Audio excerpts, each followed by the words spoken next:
ሃሌሉያ ሰላም ለኪ ኦ ማርያም ደብረ መቅደሱ ለእግዚአብሔር ሰላም ለኪ እንተ መልዕልተ ኩሎሙ ቅዱሳን። በስመ አብ ወወልድ ወመንፈስ ቅዱስ አሐዱ አምላክ አሜን። የእግዚአብሔር ሀገሩ በታንኳም ገብቶ ተሻገረና ወደ ገዛ ከተማው መጣ። እነሆም በአልጋ የተኛ ሽባ ወደ እርሱ አመጡ። ኢየሱስም እምነታቸውን አይቶ ሽባውን አንተ ልጅ አይዞህ፣ ኃጢአት ተሰረየችልህ አለው። የማቴዎስ ወንጌል ምዕራፍ 9 ከቁጥር 1 እስከ 2። ኢየሩሳሌም የሰላም ከተማ ናት። ጌታችን 12 ዓመቷ ጀምሮ ያላማረባት ደም የሚፈሳትን ሴት በልብሱ ጫፍ የፈወሳት በሥጋ ወደ ገዛ ከተማው ኢየሩሳሌም በመጣበት ወቅት ነበር ይለናል ወንጌላዊው። ሴቲቱ ቀላል አማኝ አልነበረችም። ነቢይ በሀገሩ የማይከበርበት ከተማ ከነቢይም በላይ ልታምነው የፈቀደች ሴት ናት። ጌታችን በሀገራቸው ሊፈውሳቸው በተገኘበት ሰዓት ከሀገራችን ውጣልን ብለው የገዛ መድኃኒታቸውን በገፉ ሕዝብ መንደር ቀሚሱን ለመንካት መገፋትን መታገስን የመረጠችም ትጉህ፣ በዚያውም ላይ ሐሜት ቀዳሚ የመረጃ ምንጫቸው የሆኑ ሰዎች በሐሜት ምክንያት የራቁትን ክርስቶስ እርሷ በእምነት የቀረበች አማኝ ናት። ወንድሜ አሁን ለአፍታ ሰከን ብለህ መልስልኝ። ሰማይና ምድር የማይወስኑት እግዚአብሔር መንደሩ፣ ከተማው፣ ሀገሩ የት ይመስልሃል? አስበኸው ታውቃለህ? በእርግጥ የመጀመሪያው መልስህ አምላክ በሁሉ የሞላ ነው፣ ምን ሀገር አለው ትለኝ ይሆናል። አልያም በሰማይ ወይም ሌላ ትለኝ ይሆናል። ቤተ ክርስቲያን ግን እንዲህ ትልሃለች፣ ኢይትሐጸው አናቅጽኪ ወኢይጸልም ወርአኪ ወኢይጸልም ወርሃኪ ወኢያዕርብ ፀሐይኪ ወለኪሰ ለሊሁ እግዚአብሔር ውእቱ ብርሃንኪ። ለከተማይቱም የእግዚአብሔር ክብር ስለሚያበራላት መብራቷም በጉ ስለሆነ ፀሐይም ወይም ጨረቃ እንዲያበሩላት አያስፈልጓትም ነበር የተባለላት። ራእይ ምዕራፍ 21 ከቁጥር 23። ሊቃነ ጳጳሳት ደጅ የሚጠኑት የነቢያት የትንቢታቸው ፍጻሜ፣ ሐዋርያት እስከ ዓለም ዳርቻ ስሙን የሰበኩለት፣ ሰማዕታትና ምእመናን ለስሙ የተጋደሉለት፣ የጥበቡ ጸጋ ብዛት የማይታወቅ ኢየሱስ ክርስቶስ 9 ወር ከ5 ቀን ማኅፀኗን ዓለም አድርጎ የከተመባት ሀገረ እግዚአብሔር ድንግል ማርያም ትዝ አትልህም? በእውነትም ወደ ገዛ ሀገሩ ድንግል ማርያም መጥቶ ከእርሷ ሰው ባይሆን ኖሮ መባሪያ የሌለው የዘላለም የመርገም ደማችን ይቆም ነበር? ደግሞስ በሀገሪቱ ኖረው ፈውስን ከጌታ የሚቀበሉ ትውልዶች የአዶናይ እናት ድንግሊቱ ያስተበጽኡኒ ኩሉ ትውልድ ሁሉ ብጽዕት ይሉኛል ካለችላቸው እርሷን ዘወትር ብጽዕት ከምንል ትውልዶች ክርስቲያኖች ካልሆንን ማን ሊሆን ይችላል?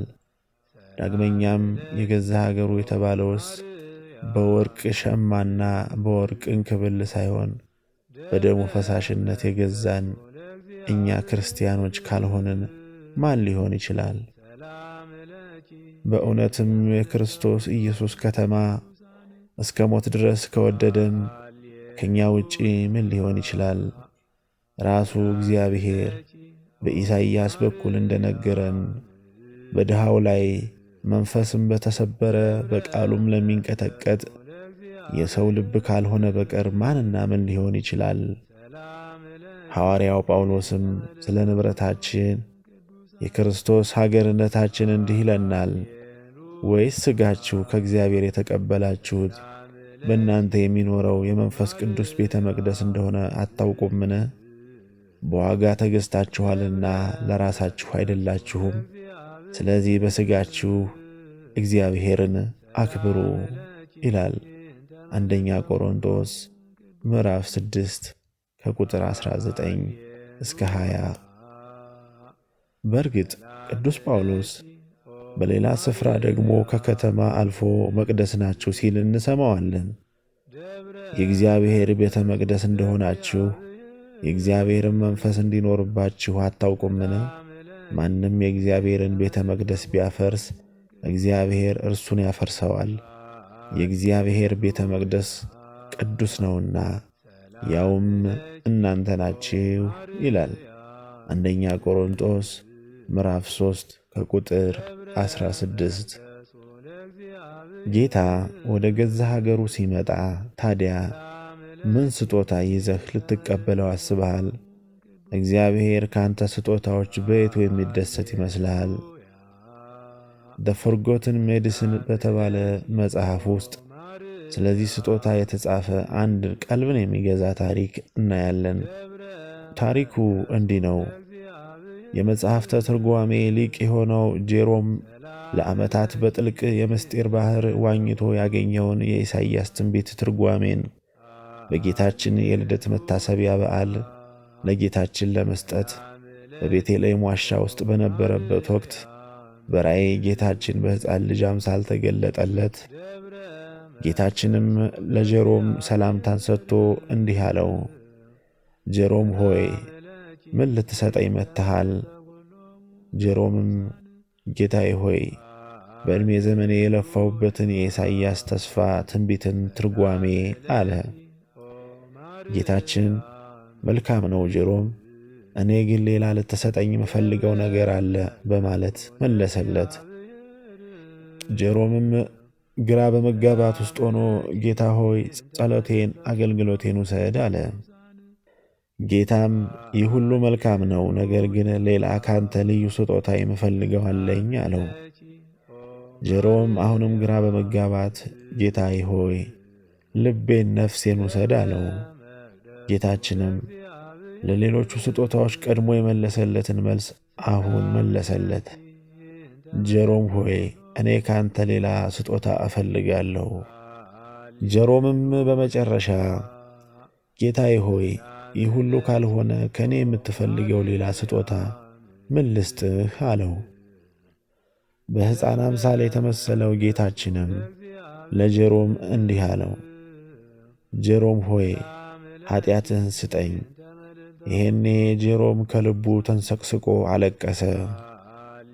ይገርማል። ለካ ለእግዚአብሔር የምንሰጠው ትልቁ ስጦታ ቆሻሻ ኀጢአታችንን ነው። ወዳጄ አሁን ተመለከትክ? ያቺ ሐዘንተኛ ሴት ወደ ክርስቶስ ይዛ የቀረበችው ተስፋዋን፣ እምነቷንና የመርገም ደሟን ይዛ ነበር። ሸክሙ የከበደው ሁሉ ሸክሙን ለጌታ ይሰጥ ዘንድ ይህ ነበር አንዱ የወንጌል አዋጅ።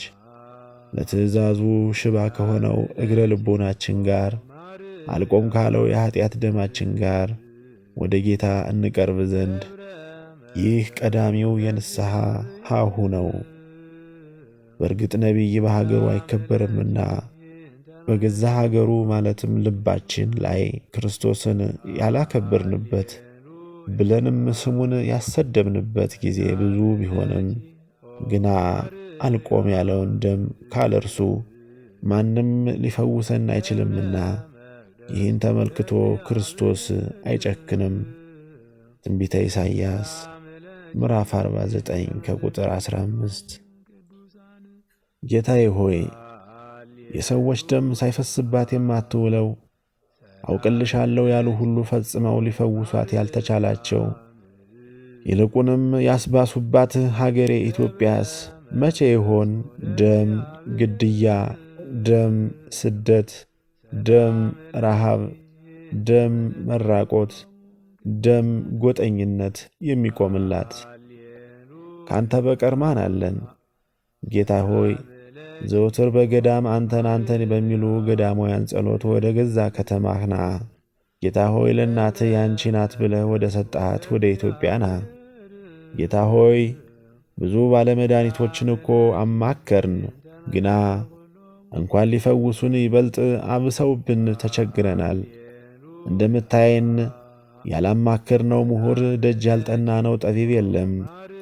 ለነገር ግን ተስፋ የጣልንባቸው ማስታገስ እንኳ ከቶ አልተቻላቸውም።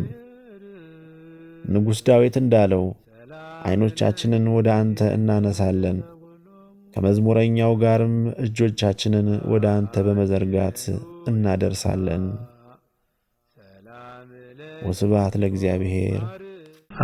ሃሌሉያ ሰላም ለኪ ኦ ማርያም ደብረ መቅደሱ ለእግዚአብሔር ሰላም ለኪ እንተ መልዕልተ ኩሎሙ ቅዱሳን